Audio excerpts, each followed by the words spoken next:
Beberapa perusahaan di Pati diketahui masih ada yang menggaji karyawannya di bawah upah minimum kabupaten dan diharapkan UMK Pati dapat naik di tahun 2023. Polisi ringkus para pelaku tawuran hingga menyebabkan satu korban mengalami luka bacok di bagian tubuhnya.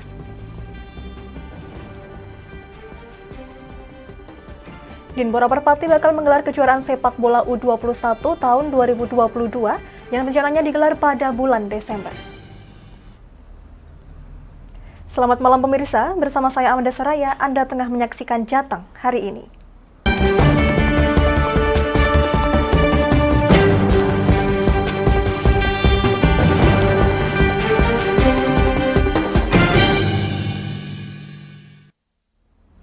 Yang akibat saling tantang di media sosial, dua anggota geng ditangkap aparat Polres Salatiga karena diduga membacok pelajar hingga terluka di Jalan Lingkar Salatiga. Petugas mengamankan sejumlah barang bukti yaitu sebilah celurit, sebuah sepeda motor Honda Beat, sebuah jaket, dan sebuah helm.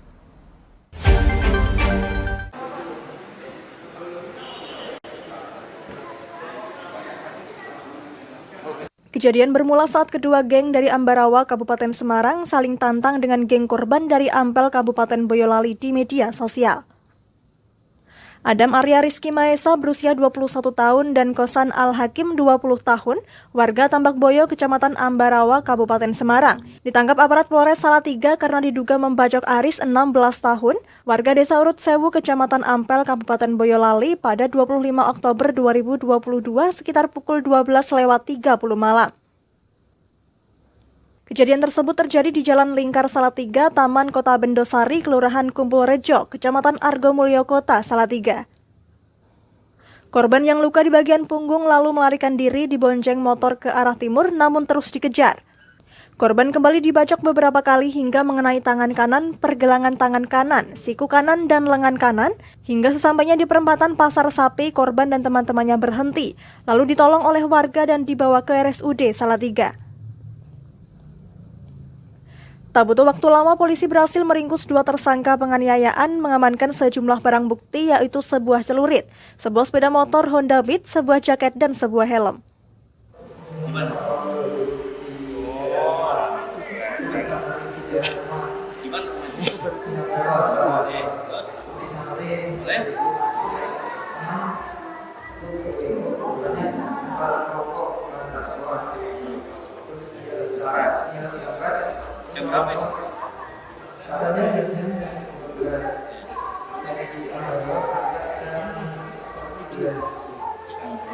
Malam. Ternyata kelompok yang satu juga mengetahui, sehingga terjadi perkelahian antara dua kelompok dan yang lain sempat melarikan diri dan yang korban satu orang atas nama ARS mengalami luka bacok di tangan sebelah kanan.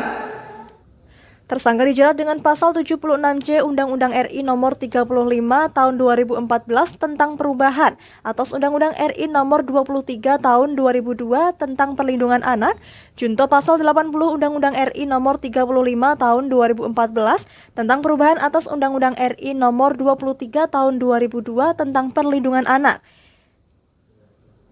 Sehingga pelaku terancam penjara paling lama 5 tahun dan atau denda paling banyak 100 juta rupiah. Dari Salatiga, Agung Nugroho, Lingkar TV, melaporkan. Serikat Buruh Muslim Indonesia Pati mencatat setidaknya masih ada perusahaan di Pati menggaji karyawan di bawah upah minimum kabupaten atau UMK Pati. Pihaknya mengaku kini sedang mendesain upah minimum kabupaten untuk membantu advokasi buruh agar mendapatkan gaji sesuai UMK.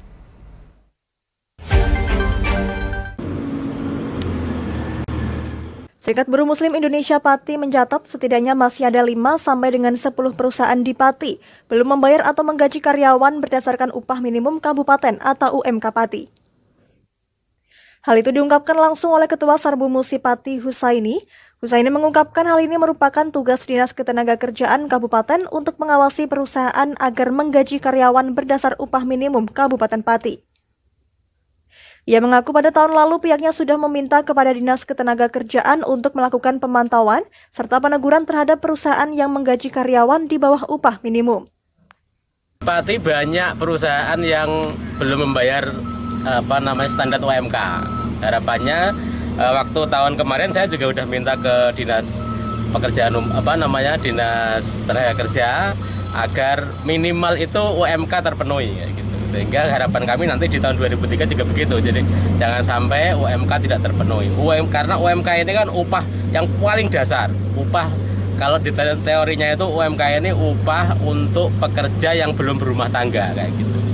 Oleh karena itu kalau ini nggak terpenuhi berarti standar kehidupan layak minimumnya tidak terpenuhi. Lebih lanjut, Ketua Serikat Buruh Muslim Indonesia Pati mengaku saat ini pihaknya sedang menyiapkan desain upah minimum Kabupaten Pati. Ia menjelaskan bahwa seharusnya pada tahun 2023 nantinya, upah minimum Kabupaten Pati dapat naik mengingat terjadinya inflasi pada saat ini.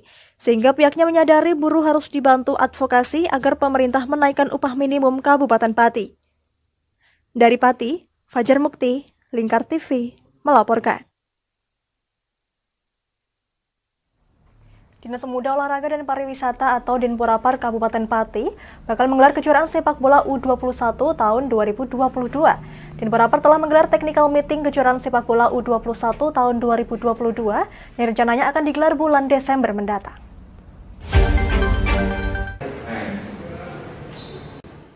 Dinas Pemuda Olahraga dan Pariwisata atau Dinpurapar Kabupaten Pati akan menggelar kejuaraan sepak bola U21 tahun 2022.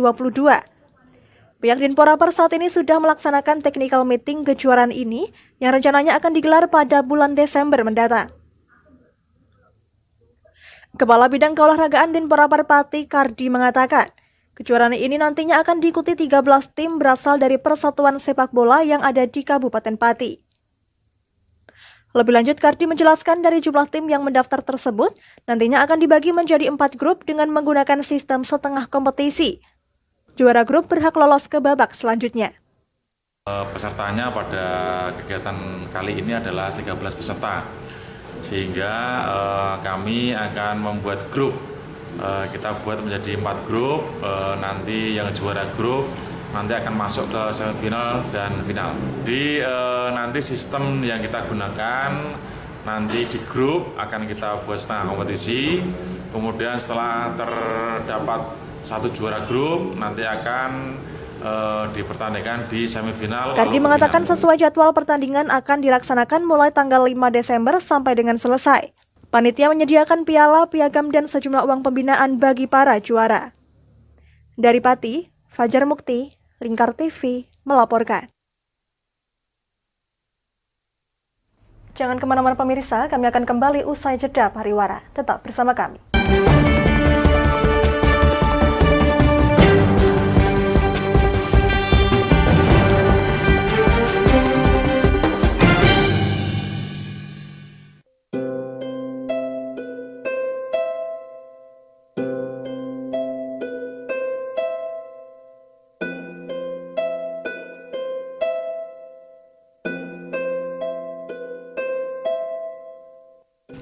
Wah iki yo siaran TV wah apik temenan.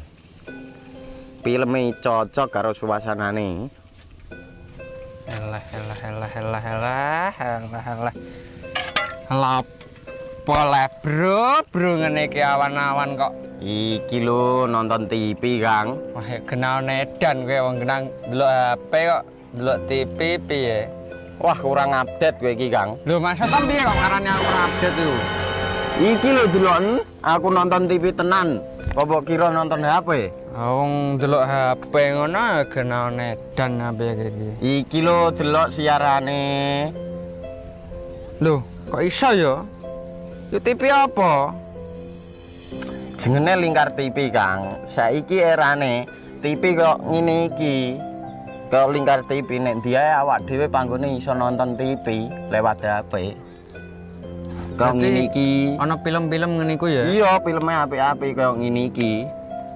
Awak dhewe nek sawah leren mbut gawe iso leren ndelok film-film ngene iki. Padha iso ngene iku. Iso, ora ketinggalan karo cah-cah kae. Duh. HP ku kok ora iso tak nggo ngono piye carane iki? Iki lho Rip, tak doi carane. Piye? Kowe buka Play Store. Play Store, Mas. Yo iku pokoke. Play Store apa? Ketik Lingkar TV. Engko lek wis ngono, klik install. Nah, engko wis ana metu menune Lingkar TV karek ndelok siaran apa ae. Film-filme apik-apik. Berarti film channel Lingkar TV metu nang kene kabeh ra? Iso. Filme wah cocok karo suasana cara didelok ya. Oh, wis iki iso iki. Iya metu kabeh ngene TV wah. Iya. Ondiange ya. Mangkane Lingkar TV ku filme apik-apik kabeh. Iya aku ngene kok. Lagi reti iki aku malah. Sekolo Iya. ana bocah-bocah ajak ndelok. Heeh ben seru nang kene ya, kawan. Wabek. Rene lo. Tak deloki apik-apik ana film Josh iki.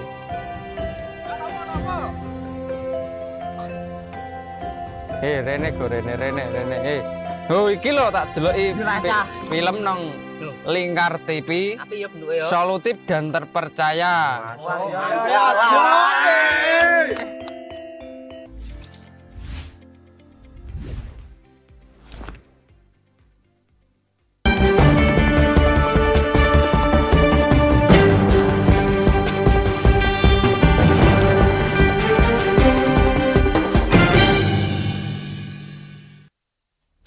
Masih bersama Jateng hari ini pemirsa, jajaran Kepolisian Republik Indonesia Polres Pemalang, Jawa Tengah membuka posko dan mengirim bantuan untuk korban bencana alam di Cianjur, Jawa Barat.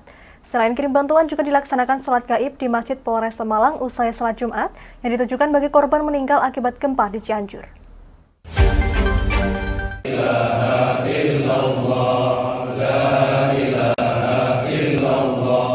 Pelaksanaan sholat gaib sengaja digelar oleh jajaran anggota kepolisian Resor Pemalang, Jawa Tengah di masjid setempat dan membuka posko peduli korban bencana alam gempa bumi di Kabupaten Cianjur, Jawa Barat. Ratusan anggota Polri dan PNS antusias mengumpulkan bantuan berupa pakaian, selimut, dan jaket yang masih layak pakai untuk anak-anak, wanita, dan dewasa. Bantuan juga diberikan dalam bentuk obat-obatan, vitamin, popok, dan susu formula, alat mandi, sarung, dan lainnya. Kapolres Pemalang AKBP Ari Wibowo mengatakan, bantuan yang akan disalurkan untuk korban bencana alam adalah inisiatif dari seluruh anggota Polres Pemalang dan ASN Polri yang sukarela ikut menyumbang untuk korban gempa. Bantuan ini akan disalurkan melalui Polres Cianjur untuk warga yang masih berada di pengungsian dan yang membutuhkan. Selain melaksanakan sholat gaib, para petugas Korps Baju Coklat yang tengah disorot publik lantaran ulah para oknumnya tersebut juga memanjatkan doa bersama yang ditujukan khususnya bagi para korban meninggal akibat bencana gempa di Cianjur. Berbelasungkawa atas terjadinya musibah bencana gempa bumi yang ada di Kabupaten Cianjur.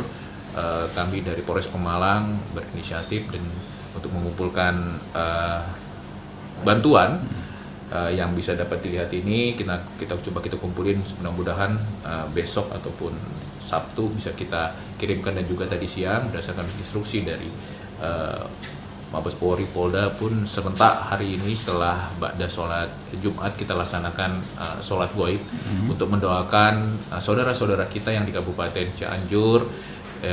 Kita turut prihatin dan juga turut berbelasungkawa, semoga arwahnya diterima di sisi Allah Subhanahu wa taala dan diberikan kekuatan dan ketabahan di tengah-tengah musibah yang ada. Kita harus kuat dan kita harus bekerja sama, bergotong royong untuk memulihkan kembali teman-teman kita yang ada di Kabupaten Cianjur. Pada kesempatan tersebut, Kapolres Pemalang menyampaikan ucapan duka cita yang mendalam untuk seluruh korban jiwa pada bencana alam gempa bumi di Cianjur yang terjadi beberapa waktu lalu. Diharapkan bantuan yang dikirimkan dapat membantu korban bencana gempa bumi di Cianjur. Dari Pemalang, Ahmad Revali Krisna, Lingkar TV, melaporkan.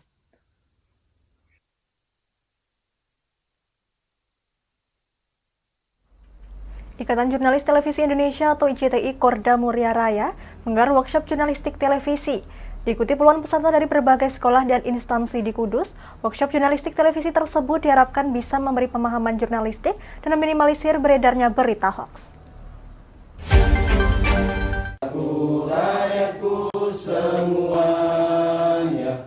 Digelar di kawasan Pijar Park Desa Kajar Dawe, Kudus, workshop jurnalistik televisi IJTI Muria Raya sedikitnya diikuti 70 peserta dari sejumlah sekolah dan instansi di Kudus, Jawa Tengah. Etika dan teknik dasar jurnalistik, teknik pengambilan video, hingga pemanfaatan media mainstream disampaikan pemateri kepada peserta.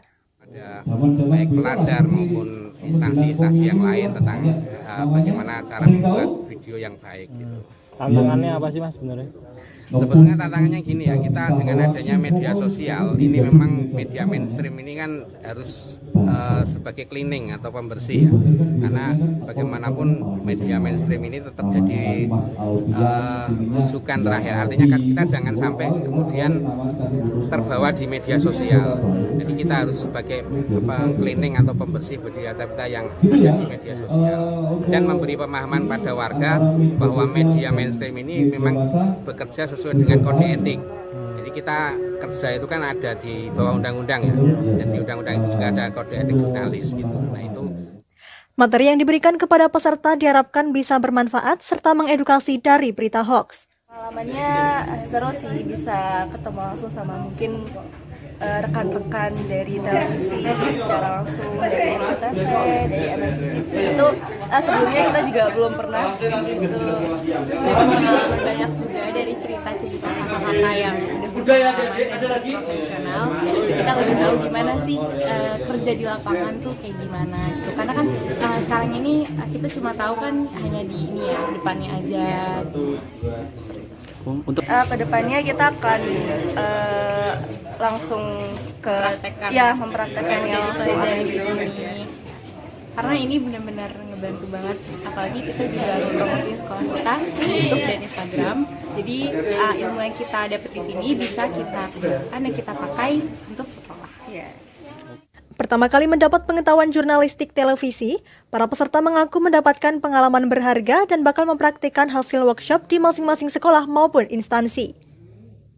Dari Kudus, Tim Lingkar TV melaporkan.